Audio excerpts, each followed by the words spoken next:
Je m'appelle Pierre Gilbert, je suis restaurateur support bois et je dirige l'atelier de restauration aux Ateliers de la Chapelle.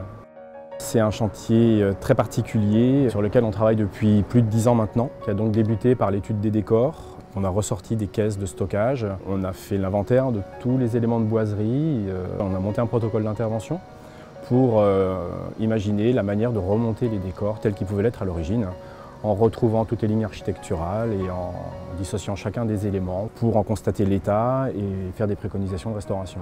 Il s'agissait de grands panneaux de boiserie de chêne peints. À l'origine, les peintures qu'on pouvait voir n'étaient pas du tout représentatives de ce qu'on peut voir maintenant, parce que les boiseries avaient été recouvertes de peintures plutôt de ton uni. De ce fait, notre protocole a dû évoluer au fur et à mesure, parce que quand on s'en a découvert que sous ces peintures unies, on avait des décors très très riches, eh bien évidemment, il a fallu travailler dans le plus grand respect de ces décors.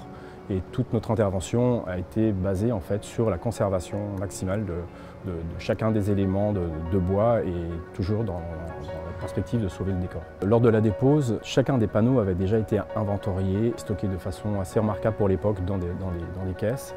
On a constaté évidemment des désordres qui étaient dus au démontage, mais finalement assez peu. Les désordres étaient plutôt structurels, dus plutôt à un vieillissement des boiseries alors qu'elles étaient en place, avec des déformations, avec des tassements.